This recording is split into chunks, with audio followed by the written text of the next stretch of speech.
সুপ্রিয় দর্শক, আসসালামু আলাইকুম। কেমন আছেন আপনারা? নিশ্চয়ই ভালো আছেন। আজকের জাস্ট পেজে আপনাদের সবাইকে স্বাগত জানাচ্ছি। আজকে আপনাদের সাথে শেয়ার করব 1979 সালে আমেরিকা ইরানে যে ইতিহাস তৈরি করেছিল, 2026 সালে এসেও কি একই ইতিহাস তৈরি করবে? চলুন জানাচ্ছি সেই ইতিহাসটা কী ছিল। আমরা সবাই জানি যে 1979 সালে বিশাল ইসলামিক বিপ্লবের মাধ্যমে পতন হয় পশ্চিমাপন্থী রেজা পাহলভির, আর ক্ষমতায় আসেন রুহুল্লাহ আলী খোমেনি। রেজা পাহলভির পতনের পরে তিনি আমেরিকায় আশ্রয় গ্রহণ করেন এবং আমেরিকা জানায় যে রেজা পাহলভিকে চিকিৎসার জন্য আমেরিকায় আশ্রয় প্রদান করা হয়েছে। যখন রেজা পাহলভি ক্ষমতাচ্যুত হন, তখন আমেরিকার কিছু বিশেষ গুরুত্বপূর্ণ ব্যক্তিরা আইআরজিসি ইসলামিক রেভলিউশনারি গার্ড কোরের হাতে বন্দী হয়। ইরানের সাথে নানা সমঝোতার মাধ্যমেও যখন কোনো ফলাফল পাচ্ছিল না ভালো আমেরিকা কোনো কিছুই, তখন আমেরিকার প্রেসিডেন্টের উপরে আভ্যন্তরীণভাবে অনেক চাপ আসে বন্দীদেরকে মুক্ত করার জন্য। কোনো মতেই যখন কিছু করা যাচ্ছিল না, তখন আমেরিকার প্রেসিডেন্ট এক দুর্ধর্ষ সিদ্ধান্ত গ্রহণ করেন। অনেকটা চুরি করার মতো করেই বন্দীদেরকে নিয়ে আসা হবে। পেন্টাগন পরিকল্পনা শুরু করে। পরিকল্পনাটি ছিল এমন যে কুয়েতের অবস্থিত আমেরিকার রণতরী থেকে 8টি বিমান তেহরানের একটি নির্দিষ্ট জায়গায় গিয়ে জমায়েত হবে। তার পাশাপাশি আগে থেকেই আমেরিকার একটি স্পেশাল ফোর্স সেখানে অবস্থান করবে। উভয়ের সম্মিলিত প্রচেষ্টায় খুব দ্রুততম সময়ের মধ্যে বন্দীদেরকে উদ্ধার করে আমেরিকায় হেলিকপ্টার যোগে নিয়ে যাওয়া হবে। যেই সিদ্ধান্ত সেই কাজ। একটা নির্দিষ্ট দিন ঠিক করা হলো, আর ঠিক সেই দিনেই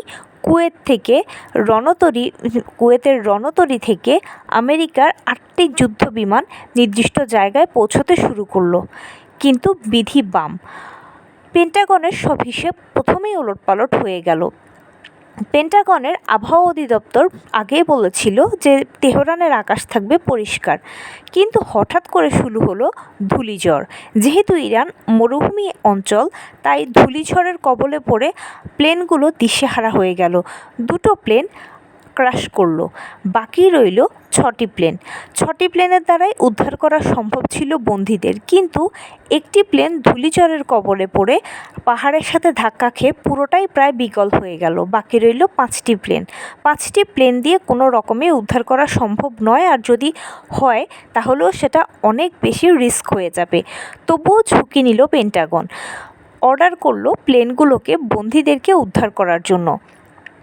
স্পেশাল ফোর্স আগে থেকেই সেখানে গিয়ে প্রস্তুত ছিল। গোয়েন্দা তথ্যও ছিল যে কোথায় বন্দীদের লুকিয়ে রাখা হয়েছে, কিন্তু যেখানে বাঘের ভয় সেখানেই সন্ধে হয়। হঠাৎ আবার 2টো প্লেন একটির সাথে অপরটি ধাক্কা খেয়ে বিশাল বিকট শব্দে অ্যাক্সিডেন্ট হয়ে গেল। আর ওই সময় বাকি যা ছিল সদস্য প্লেন সব কিছু পিছু হতে বাধ্য হলো, আর বন্দীদেরকে উদ্ধার করা গেল না। মানে আমেরিকা ফেল করলো তাদের মিশনে। বিনিময়ে আমেরিকার প্রেসিডেন্টকে পদত্যাগ করতে হলো। ঠিক 2026 এসেও ডোনাল্ড ট্রাম্প একই পরিকল্পনা করছেন। ডোনাল্ড ট্রাম্পের ধারণা ইরানের ইউরেনিয়াম হচ্ছে তাদের মূল শক্তি। ইউরেনিয়াম দিয়ে তারা পারমাণবিক অস্ত্র তৈরি করবে।